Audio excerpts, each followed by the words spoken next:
There are polls. There are data. He is the most popular politician.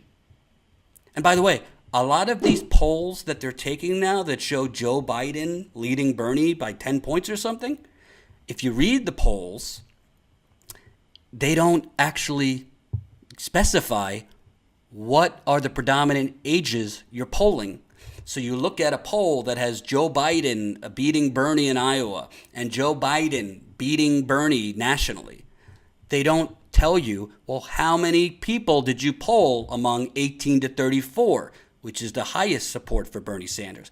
It just tells you a breakdown between the landline phone calls and cell phone calls. It gives you no information about what are the age demographics of the people you're polling.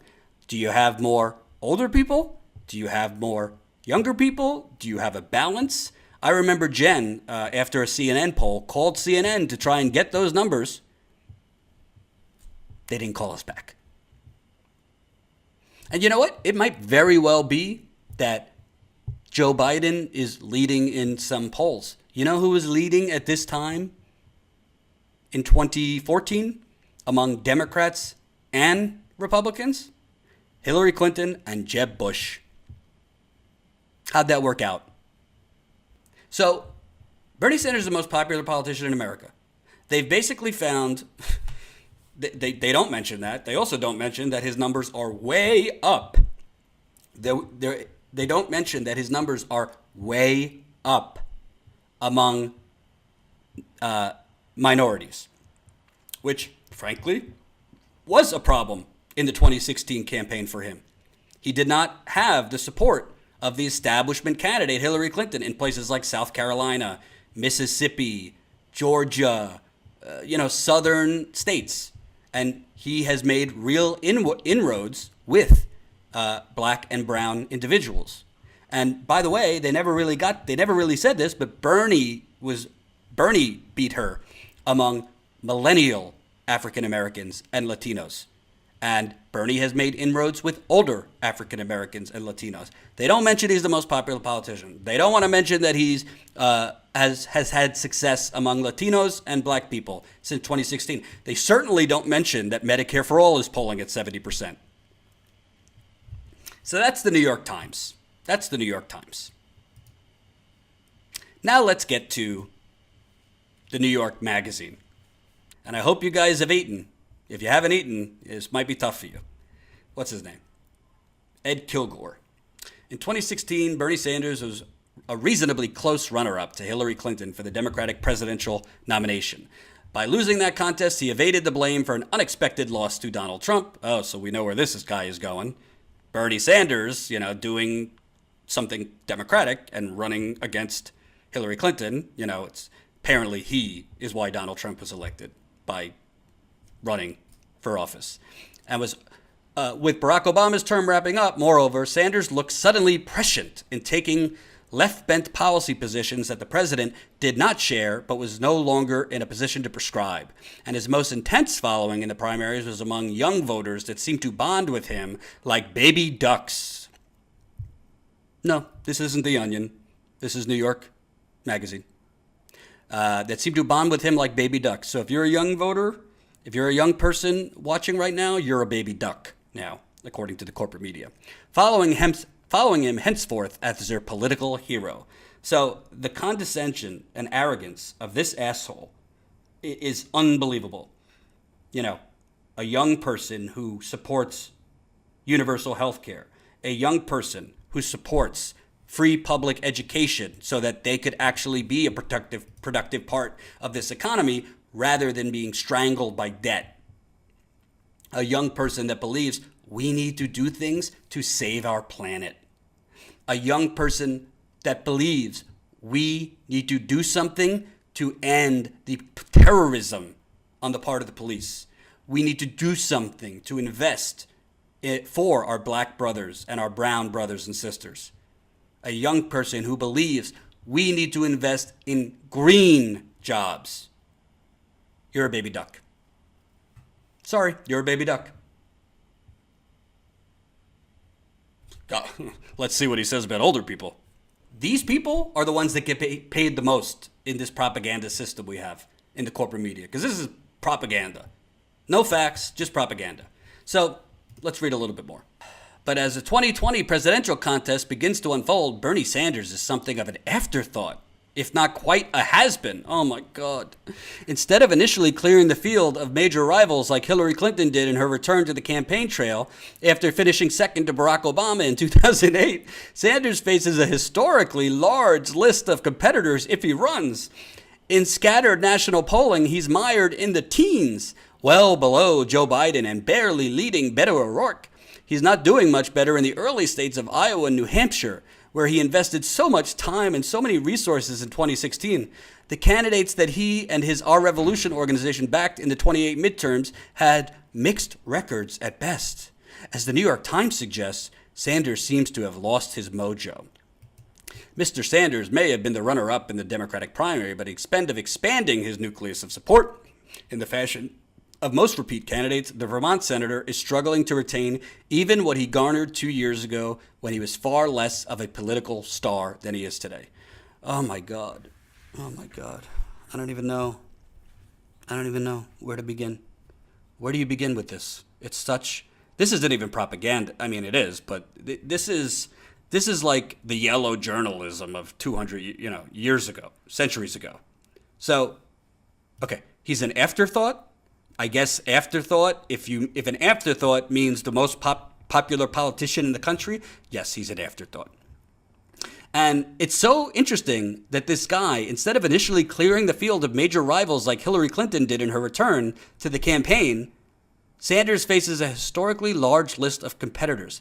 So essentially, what New York Magazine is saying is because Bernie Sanders isn't doing what the losing candidate did, twice a loser, by the way. Hillary Clinton is twice a loser. 2008, 2012, 2008, 2016. So because Bernie Sanders is not doing what Hillary Clinton did, meaning clear the field. And by the way, it wasn't Hillary Clinton that cleared the field. Barack Obama cleared the field for Hillary Clinton. Barack Obama is actually why Joe Biden decided not to run. It wasn't because his son tragically died of brain surgery. I don't like Joe Biden, but obviously I feel bad that he lost his son at a young age. But I mean, there's many reports out there that Obama swayed Biden not to run. Biden wanted to run. But look at this, like the ridiculous notion, because he hasn't cleared the field like Hillary Clinton did, he's somehow behind. He hasn't even announced he's running yet. He hasn't even announced he's running. As I already showed you when I read the ridiculous New York Times piece, which this asshole quotes from, the New York Times is lying. When they say he hasn't expanded his nucleus, I'll show it to you one more time. Every single category, he is either the same or much higher. Independence, he's about the same. By the way, you need independence to win the presidency in the general election. Democrats, he's slightly higher in favorability. Non-whites, much higher in favorability. Non-whites was closer to, I believe, 50 to 55 in 2016. He's now at 64%. The bottom category, which I think will be the most important category for Bernie Sanders, non-whites and 55 and older, because 55 and older, I could tell you because I interviewed a hell of a lot of them on the campaign trail. By majority, they were for Hillary Clinton. That's not to say there aren't older viewers that are progressive. There are a lot of progressives that were for Bernie Sanders who are older.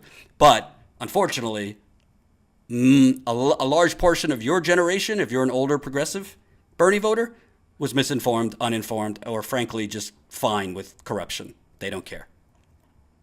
So they're just lying. I mean, here's some more. This is a Fox News poll, by the way. Yeah, it's from 2017, but it hasn't changed much. Bernie Sanders among Democrats, plus 77. More popular than Obamacare, more popular than Warren, definitely more popular than Nancy Pelosi, Chuck Schumer. Among independents, plus 41%. This is how, if Democrats actually wanted to win the presidency, which I'm not convinced they do, I'm not convinced the Democratic Party actually wants to win the presidency. Bernie Sanders is more popular than the vice president, Donald Trump, Elizabeth Warren, Schumer, Obamacare, Paul Ryan, and it's not even close. It's not even close. Look at that difference between Bernie Sanders and Donald Trump. And I would probably guess, this is from 2017, Donald Trump's lower than 5%. Republicans, Bernie Sanders, minus 38. You would expect that. Higher than, tied with Chuck Schumer, better than Elizabeth Warren, better than Obamacare, better than Nancy Pelosi. So, it's just not true. They're just lying to their audience. And frankly, unfortunately, with the New York Times and outlets like New York Magazine, part of the propaganda machine is putting out the brand that this is the paper of record, or that these are the outlets. You don't have to question what they're telling you because it's the New York Times. It's New York Magazine. Of course they're telling you the truth. And that's part of propaganda. That's part of the corporate system. That's part of why we launched Status Coup in the first place. Because propaganda has been force-fed into your minds. I mean, I'm only going to go through this quick because this guy is so full of shit. Let's see his reasons. A lot of his 2016 support was due to his lonely resistance to a Hillary Clinton coronation. That's just blatantly false. It's stupid. I mean, I know most of the people that were on the campaign trail. This guy wasn't, so he probably didn't even talk to any voters. So just opinion, no data or facts behind it. His message and policy positions are no longer all that distinctive. As the Times puts it, Sanders is the victim of his own success by modeling an agenda that others are now adapting. So basically, this guy and idiots like him think, oh, well, now Kamala Harris isn't taking corporate PAC money. Now Cory Booker isn't taking corporate PAC money. Now they're all signed on for Medicare for all, so obviously Bernie voters will vote for them because they're younger. That's basically what this thesis says. Can you give me, I'd love to know from our viewers in the super chat, are you going to vote for Kamala Harris or Cory Booker or Kirsten Gillibrand because they're not taking corporate PAC money and they signed on to Medicare for all? Please let me know. Yes or no.